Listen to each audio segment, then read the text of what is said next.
welcome back to the Camp Chronicles, and we are in 2025, so welcome to the first episode of the new year. Today we thought we'd take the opportunity to discuss a little bit about what a typical day in the life looks like, because obviously I have the oldest kids at camp and Summer has had some of the youngest. We both go to different camps, so it's nice to kind of compare and just see what similarities we have on our day-to-day and some things that might be totally different. So let's start off. What time do you actually have to wake up? So, as the counsellors, you obviously are supposed to wake up like a little bit earlier than the kids, so you're dressed and ready, so then you can help them get all sorted out. So we usually wake up about 7:45ish. I know my co-counsellor woke up 7:30, but I usually get up 7:45. I say I do, but I'm more like 2 seconds before I need to be out of the bunk. Then the kids' reveille goes off around like 8 o'clock in the morning, and then the kids have like 10 or so minutes to get themselves up, get themselves out. We usually do a morning meeting on like the bunk porches where the division leader will discuss what they've talked about in the morning meeting, and then we'll go over to the flag, and then that's when we'll do like the raising of the flag, and the head of girl side will do their like little speech where they're like, there's birthdays today, and then this is what's going on, and this is what's going to be for breakfast, lunch and dinner. So that's kind of how that part starts. Do you have like all of girls' side at your flag, or is it just your lower camp and then upper camp type of split, or? So it's usually lower camp, middle camp. To be honest, it's only really ever, I would say, like the teens and CITs that aren't there, because the teens and CITs get a sleep in for a bit longer than that. They usually come to like breakfast later. But what we realised this summer was that, well, not this summer, last summer, because we're in 2025. What we realised last summer was that it wasn't working out having everybody in the dining hall at the same time. So we kind of started staggering meals times where the older girls come in a little bit later to breakfast. Yeah. See, ours is done that way and it always has been, like where it's staggered. So we have like a lower camp breakfast and an upper camp breakfast. So for me, like I would usually wake up at about 8. My girls don't actually have to go to flag either. Obviously with them being the oldest ones. So most of the time, I don't know, I would be back in the cabin by about 20 to 9, I would say, after I'd been up, had my morning meeting, and then we'll go to a like upper camp versus lower camp meeting whilst the lower camp kids are at flag, and then I'd go in and check on my girls, and I'd be, usually, to be fair to them, 9 times out of 10 they were pretty good at getting themselves up and getting ready. I think because a lot of them actually had internships that they were excited for on a morning, so they were pretty good at getting out of bed. Usually upper camp eats second breakfast, but because they were the oldest and they had to go and do internships, they had first breakfast, and then they would have like cabin cleanup afterwards, where they would either go to their activity morning meeting for their internship. I've said internship about 50 million times already. Or they would go with their bunk that they were like helping to look after and help them with their cabin cleanup. But yeah, I would obviously go down to first breakfast. I'd be there for first breakfast. Then I'd also be there for second breakfast when the rest of upper camp's there, because like my girls obviously had a lot more free reign, I would say, probably than yours. Yeah. So I didn't actually have to be with them 24/7, which is kind of sad, because when I had them in 2023 and when I had the previous group in 2022, it was actually nice being with them all day long. So I did feel a little bit lost without having them on a morning. But yeah. So do you just go straight into your activity periods after breakfast? No, so what we do is so we've had breakfast, then we head over towards the bunks, and then this is when the kids will make the bed.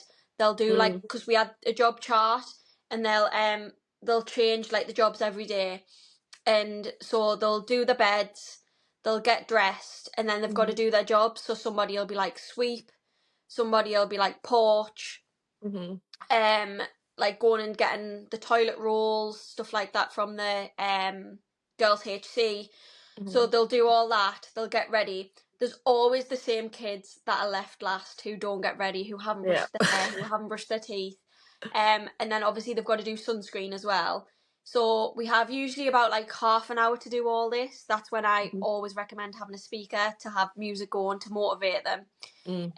So they'll do all of that. They'll get the sunscreen on, which is kind of like the last thing, and then we'll head off to first activity. Well, I've never actually had to do the whole job chart thing again, just with always having upper camp. For the most part, they're usually pretty good at kind of dividing up the tasks between themselves. I mean, it to be fair is if I say like the trash cans need emptied, it's always the same people that'll volunteer to go and do it. But the jobs do always get done. So again, that's not something that I've ever had to be a part of, creating like a little chore chart or anything like that.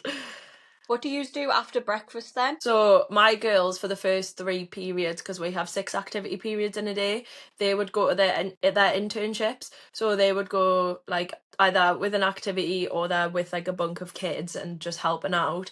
And then that obviously means I've got no kids for the moment.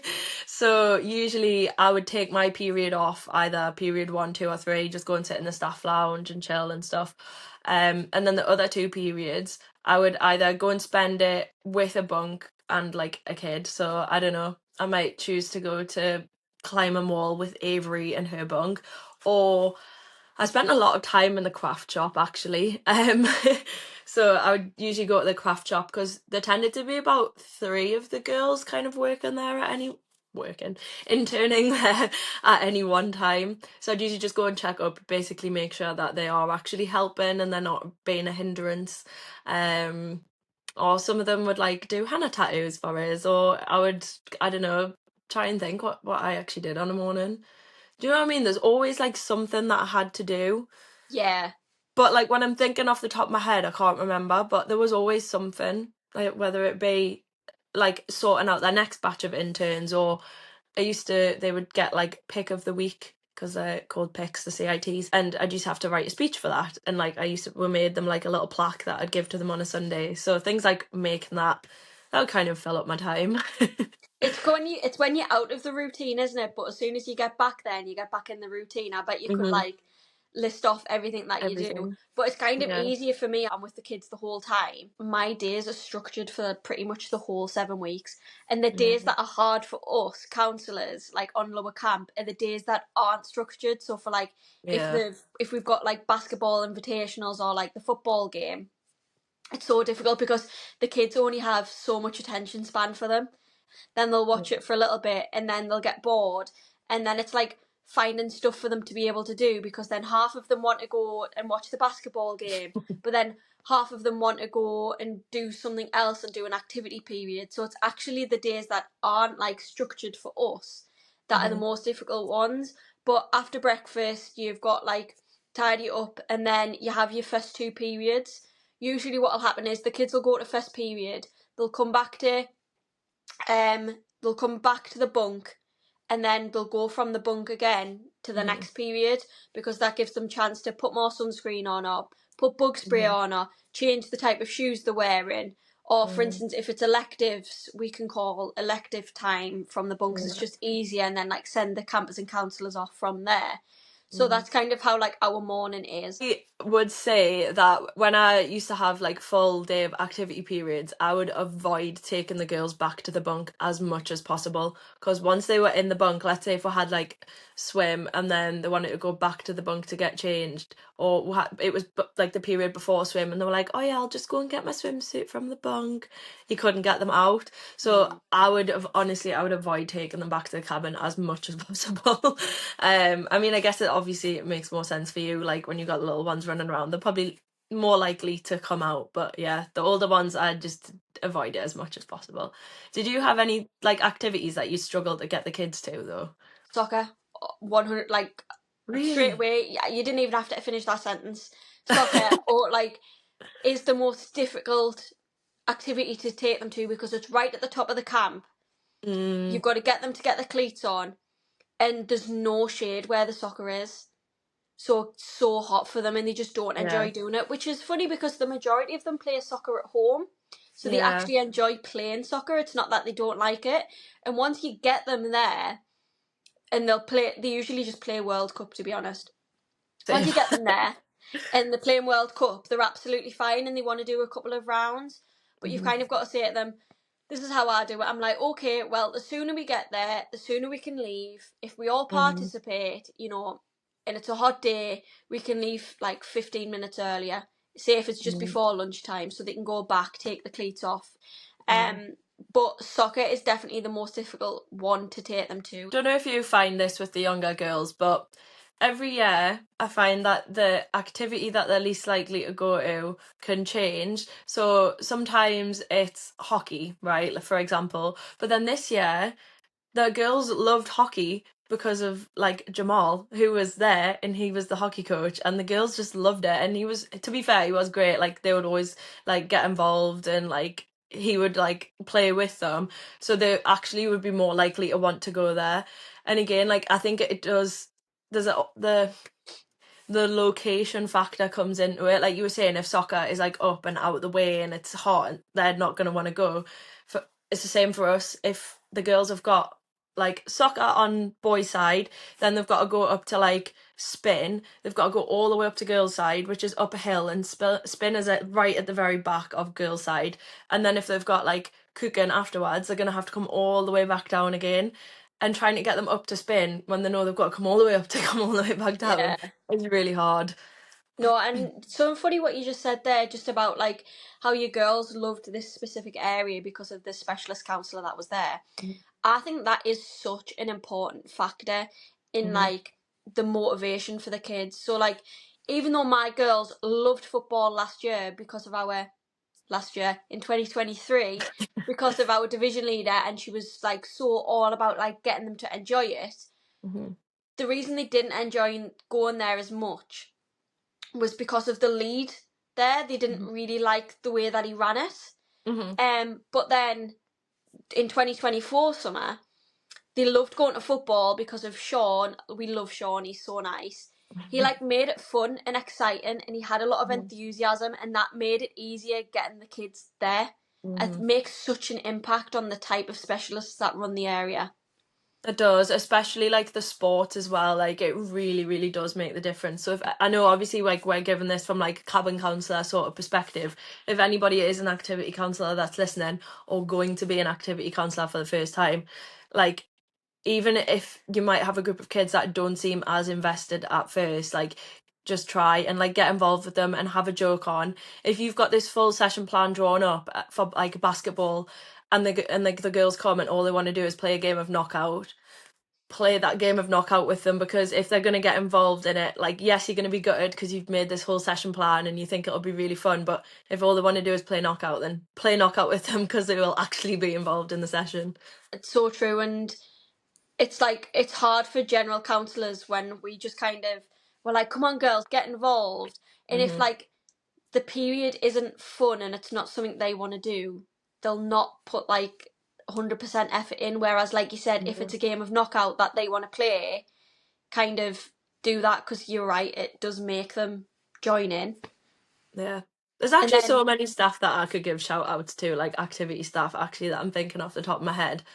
I don't want to like name names because then I don't want to like not name other names that I'm thinking of that are also good, but like I know the ones that were good in my head. I'm exactly the same. When we were speaking there, I was like, oh, I could like name like the whole gymnastics team. Like my kids loved going to gymnastics. Yeah. And it wasn't to do with the flips and tricks. It was because they had so much fun with the people that ran the area. So yeah.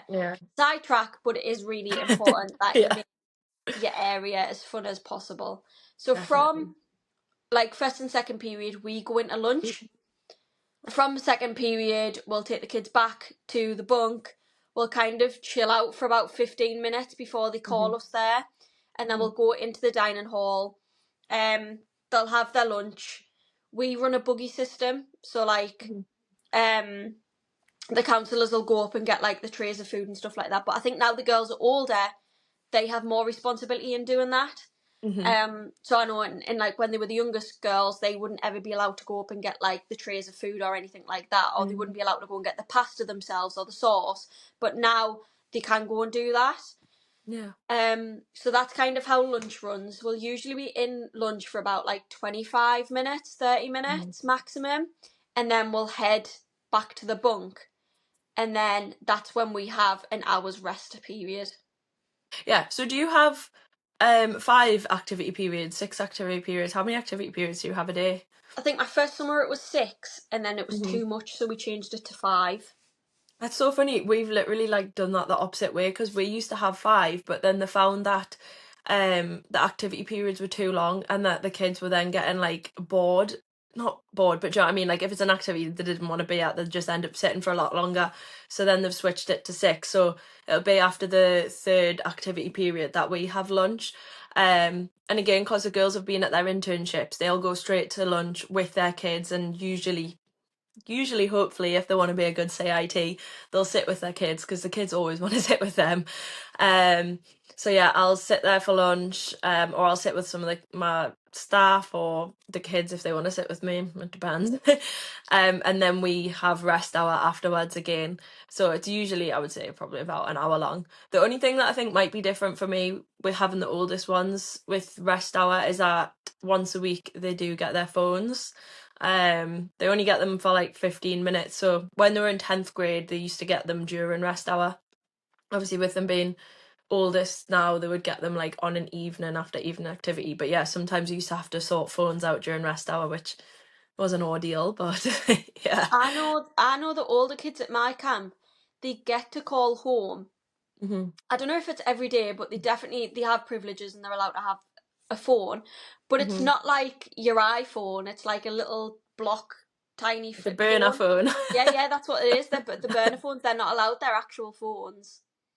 See, my kids at my camp, the way they do it is that they get their own phones, um, but it's like about 15, maybe 20 minutes, and they get them once a week.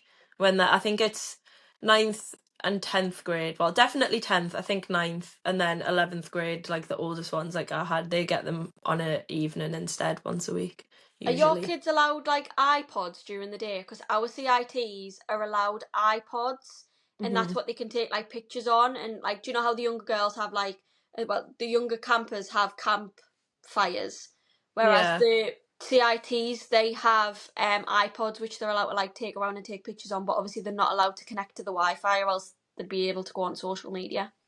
Yeah, they don't really have iPods, to be honest, because they would probably find some way to hack in and connect to the Wi-Fi. So most of them just bring like digital cameras with them, or a lot of them had GoPros as well, which were really cool. They'd like film and vlog everything on their GoPros. But yeah, some of them had campfires or like little like old dodgy iPods, like an iPod iPod Nano. Nano to yeah, that type of thing. That type of thing. Um, yeah, so they weren't really allowed iPod touches or anything, to be honest. So during rest hour, like for my kids, when they were younger, they would like run spas. Yeah. They would like they play together outside a game called Two Square. I don't know if you ever heard of it. It's pretty much like they'll find any object they possibly can, they'll put it down on the ground, and then they'll have Mm. like a big ball, and they'll play a game of Two Square, or they'll play the likes of jacks. Then they'll play like they had this new card game this year that everybody played.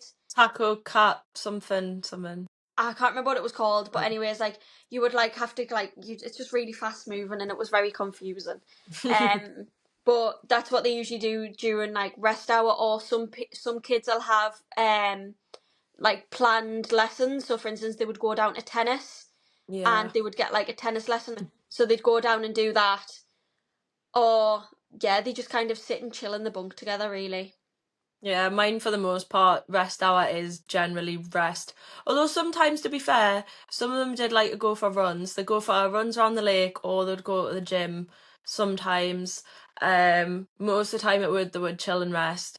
But Grace brought a whole nail thing this year. She was insane at doing nails, like proper like gel nails and all the cool stuff with like extensions on them. So she would have a little nail salon going every now and then as well. Um, yeah, a lot of the time they would say, or sometimes go and tan and or shave their legs. We've already had that discussion. So listen back to Shaving Parties episode if you want to hear about that. So then in the afternoon at my camp, so you've had rest hour, Then to be fair, I think the period after rest hour is probably one of the hardest to just get them up and get them motivated to go on, Yeah. because they've had an hour of just chill time. So then what Mhm. we'll do is we'll go to the next periods, and then afternoon they kind of have a break in between where they'll have snack. So they'll have like 15 minutes where Frank will come round on his golf cart, Mhm. and he'll have like he'll have an ice cream or an ice lolly, or they'll have like something like that for them to be able to go and get. My favourite day is a Saturday because it's Chipwich Day, I love and chipwiches. Chipwiches are They're so good. divine, like the best snack in the whole entire Mhm. world. And then that's kind of like how the afternoon scheduled periods would run. Yeah. Again, pretty much the same. They have like periods three, no, periods 4, 5, and 6, sorry, in the afternoon after rest hour. But rather than being at internships, like we do everything as a bunk. So sometimes it would be like in their bunks, or sometimes it would be like as a full grade. Um, but to be honest, like the periods, activity periods, some of the stuff they would go to, or if there was other things that they needed to do, like there's a lot of dances that they have to make being CITs. There's like just a lot of extra little bits that they do. Um, Sometimes I'd get them out of those activities that they really didn't want to do for that. Did you have any activities that your kids didn't do, or did they do like everything just with them being younger? They pretty much do everything. It's more so like the elective periods Mm. that like they wouldn't do. So for example, sophomore summer, which is like when I've just had them last year, Mm-hmm. they were allowed to go mountain biking. And then Mm. I think next year is when they're allowed to do like the pedal carts. So it's more Yeah, like elective periods that like there's certain like stuff that they wouldn't be able to do just because of the height and like the yeah. safety of side of things. Yeah. There was a lot of like stuff on ours where it was they just don't schedule those activities for the older girls anymore because they know that they just will not do it. So like the older girls would never do golf. We never did nature, which I was sad about because I loved going to see the goats. So I would just do that on a morning. Um and like just different activities like that that they just wouldn't do if they were there, so they weren't given basically, which was good because it did mean that the activities that they actually had, which the ones that they probably enjoyed the most were going to art and crafts or going to like cooking, pizza oven, outdoor cooking, indoor cooking, any sort of cooking. Yeah, they were like ones that they really enjoyed, so it was easy to get them to them rather than dragging them to things that they didn't want to do. Yeah, it is hard to get them to go places that they don't want to go to, but I think like as the kids are getting older now, I think my camp is starting to look at ideas of stuff that now suits their age group and what they enjoy doing, Yeah. rather than having it like the whole camp just does all of the same things, which is good. Yeah. But moving away from all of the activity periods during the day, we'll finish fifth period, and then whoever's on towel duty on the jobs chart, they'll go and get towels themselves. It's nice Mhm. because the majority of the girls just go on their own now, Mm. to laundry to get the towels. So they'll go and get that, and then shower hour will start. They still kind of do it in job chart order.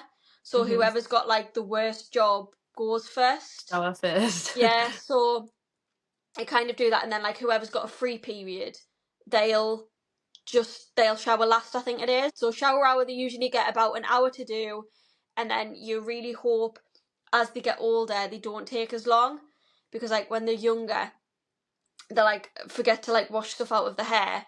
I mean, the my bunk specifically are very good at like showering in a good amount of time, so then Mhm. it gives us chance to go in. But there's only usually like say there's 4 counsellors in the bunk, only 2 of us will get a shower then. Yeah. You know, you're saying you think they'll get quicker when they're older. Mm-mm, they don't. They just take longer.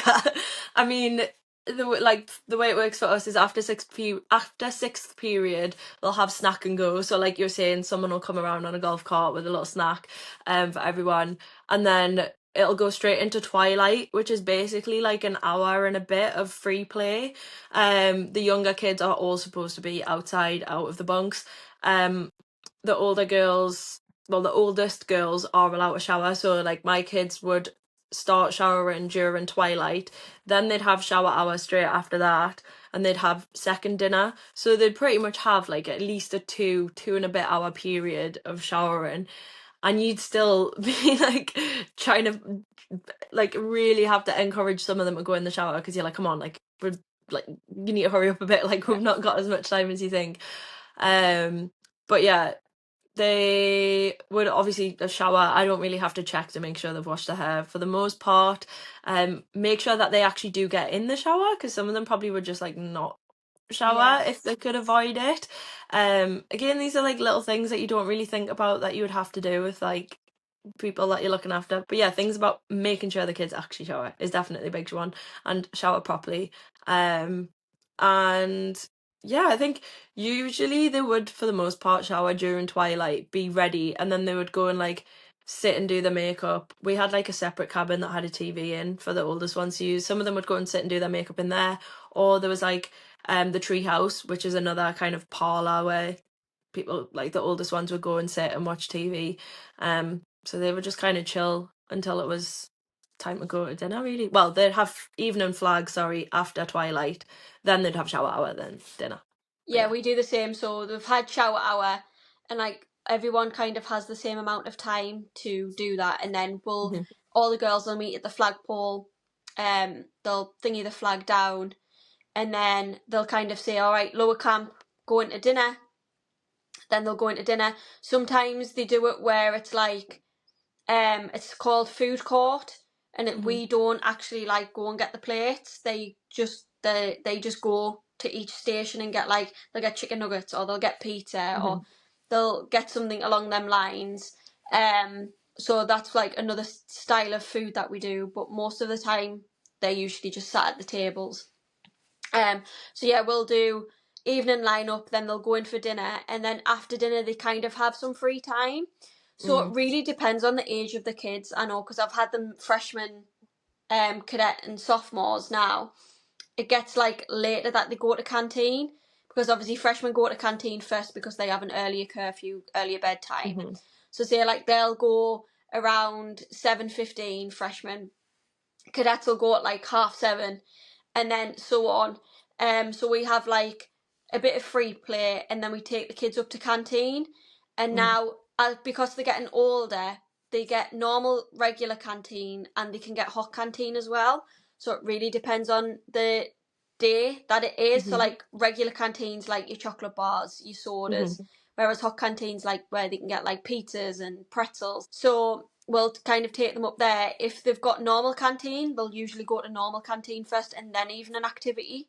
Whereas if they have hot canteen, they'll usually do activity first and then go, because hot canteen doesn't start till around like 8 p.m.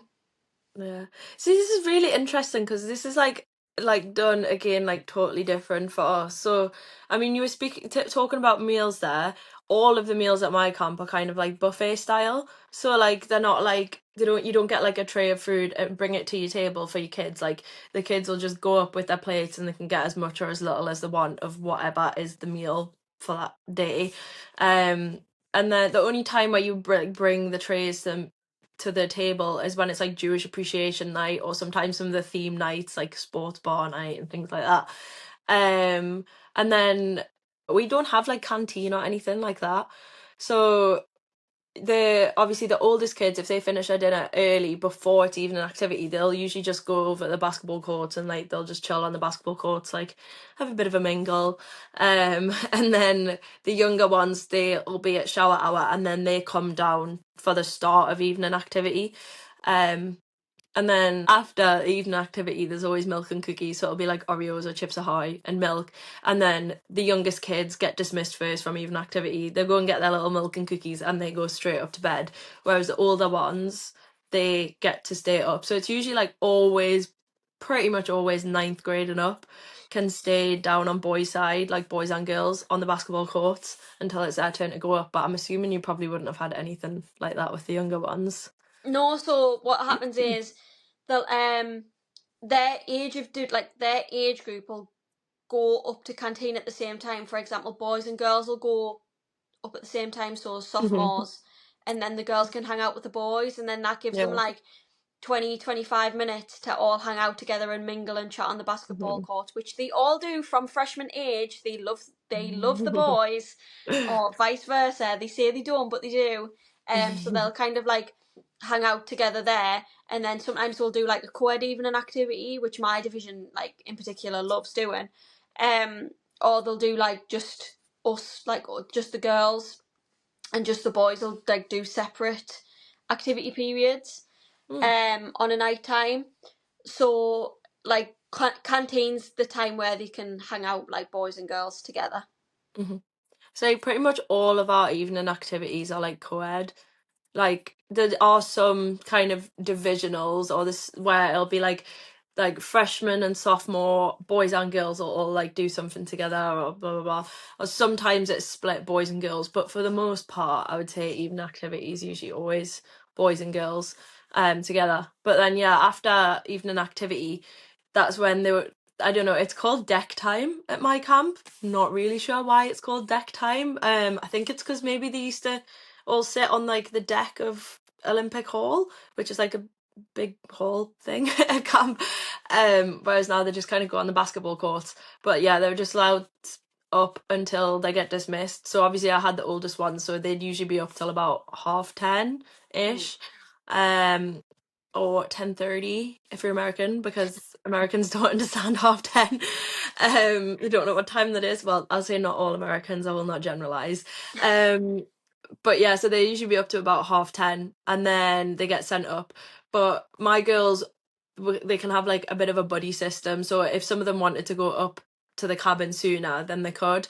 Whereas when they're younger, like 10th, 9th, 8th grade, they always have to be with a counsellor. So like if, I don't know, three of them wanted to go up, because girls' side's like across the lake and up the hill, if they wanted to go up to the cabin early, then they'd need a counsellor to go with them. Whereas like this year, with them being the oldest, if they just came to me and they were like, oh yeah, me and Summer just want to go up and just watch TV, I'd be like, yeah, that's fine. Like as long as they tell me and they are where they say they are, then there's no problems.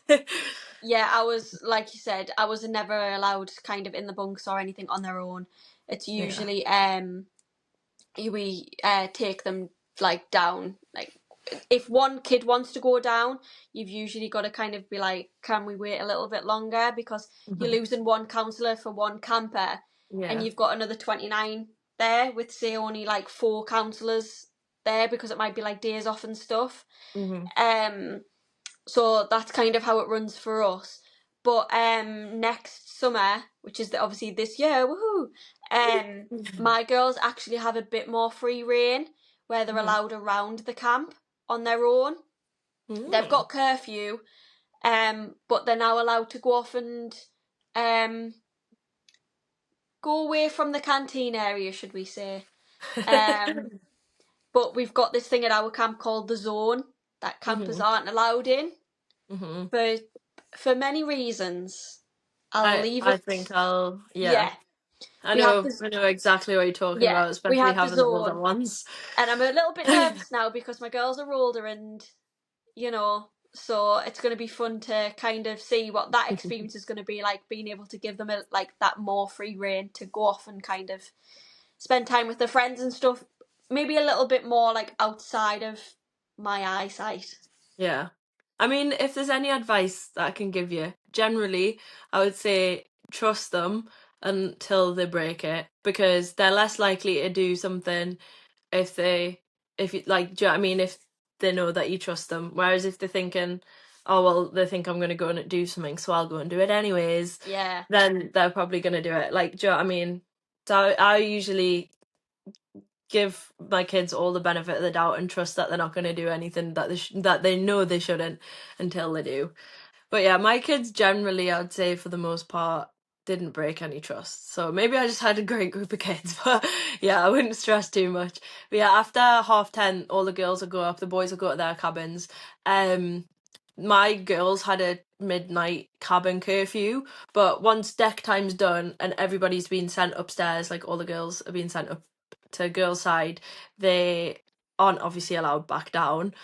But yeah, they'd be up till 12, so I would just kind of float between the areas. Sometimes I'd sit in the cabin with some of them and chat. Sometimes I'd go and sit and watch TV, get them snacks if they wanted snacks. Yeah. that's kind of it. And then once they were all in the cabin at 12, that's something that you had to make sure, like, that every single one of them was in the cabin and that none of them had went walkabouts. For the most part, they didn't want to stay up ridiculously late. So there was two bunks of girls within the oldest grade. So there was bunk 2/3, which were a combined bunk, and then bunk one. Bunk one always wanted to stay awake much later than the others. So my side was the slightly sleepier, quieter side. So I would just say, like, you're allowed to sit and talk, it's fine, just as long as all the lights are turned out so that people, if they want to get to sleep, can get to sleep, they can. So that was usually by about like 12:30, and then go to sleep, wake up, do it all again the next day. It's so funny you say that, because my bunk were the opposite. Mine were the noisy ones who wanted to stay up really late. So my kids would come in from evening activity or canteen. It's usually around 9:30, because it's usually when the counsellors are going off on their nights off, and then like you've got your on duty counsellor. So my kids usually like to stay awake quite a lot. They like, I think, lights out is around like 10:15, 10 o'clock, and then they can have flashlight time, and then they can have flashlight time for like 10 minutes, and then it's like, right, girls, come on, like, let's go to sleep. But the only thing is with my girls is that they just like love staying up late, but then it knackers them in the morning Can I get because them they're up? so tired. But like, I love being on duty because you get to sit and you like get a chat and you get to like gossip with them, like listening to every, like, all the stories that they've got about what happened at canteen and stuff. So that's always fun. But yeah, usually the kids are meant to be asleep by like latest 10:30. Yeah. But whether that happens or not, it really does depend. But I find it's more difficult when you fight them to go to sleep. You Because gotta the just more, let the tiredness yeah, take over, and then they'll go to sleep on their own accord. that's it. Because the more you fight with them, the like longer they end up staying up. But it is difficult when you have two bunks next door to each other, where one's loud and one goes to sleep early. Because the Yeah. ones that go to sleep early get up early on the morning. So like, the opposites don't attract in this situation. No, ours was like one big bunk. It was kind of like a big U shape with this random like fireplace thing in the middle, but there was no actual fireplace in it. It's like a fireplace, but you just couldn't use a fire. It was bizarre, but it was a really nice bunk. And the 2-3 side, which was my side, like they'd pretty much all be tucked up in bed, and then the one bunk side, which like Aidan has, she was their counsellor, bless her, she would be up till God knows the hours sitting on the porch talking to some of them. And I mean, they were pretty good, like they did always get up out of bed on the morning when you needed them to, but yeah, they'd be up a lot later than mine were. And then on an evening for us, counsellors would go off at 9:30 p.m. They'd go to the likes of Walmart, or if they were of age, they would go to the bar. And then that transport would kind of be, we have minibuses at camp and we have yellow school buses, and that's how they'd be transported. And then everyone would be picked back up and they would be due to sign in at 12:30 the following day. Yeah. See, we pretty much are always on duty unless we're off. So you get one night off a week, like a full night off, and then you get one mini night off, which is after evening activity. So you are on 5 nights a week pretty much. But if, for example, I don't know, like one night one of your counsellors wanted to go up to the staff lounge with one of their friends because they wanted to plan like their post-camp travels or whatever, as long as you kind of like communicate that between you and there's enough coverage in the bunk, then that would be fine. It's a little bit different at my camp because we have a lot of set nights off. So like, Yeah. it depends on our majority of the days are Tuesday, Wednesday or Thursday, full day off. And then like it kind of works where, say, on a Sunday night at 9:30, Wednesdays and Thursdays would have the night off together. Then Yeah. like on a Monday it would be Overlap. like, on a Monday it would be Thursdays and Tuesdays, because Tuesdays were off on a Tuesday. So like we Yeah. had, I think it's like 3 or 4 nights off in total. So it actually, when it comes to it, never feels like you're really ever on duty. Yeah, so my camp splits it, so like all the JCs are off together, there's 2 groups of cabin staff that are separate, and then there's like a night off and a day off for all the activity staff. So sometimes you do end up only having maybe 2 people on a night, or like 1 person on a night, like by themselves with your bunk. So you do like, but I think it's nice. Like obviously it's good to have time off, but I like the fact maybe that there's less chances to feel like you can run away and escape, because it's like everybody has to kind of pull their weight. I don't No, know. I totally agree, and obviously we can do like a whole separate episode about like nights off and days off and what you get up to. But I think that kind of rounds up both of our days in the life at camp. We're so curious to know what other people's days in the life are, especially for like day camp people. I would love to know kind of how theirs works. So we'll put maybe a little poll out on Instagram, and we'll get some comments from you guys, because we really enjoy doing that for the Essentials Packing video. But we wish you all the best for the new year. We're so excited to finally be able to say like we go to camp this year. It's going to come round like that. And again, if you have any questions or anything like that, just send us a message on TikTok, on Instagram. But yeah, we hope you've enjoyed. We wish you all the best for the new year, and we'll see you in the next episode.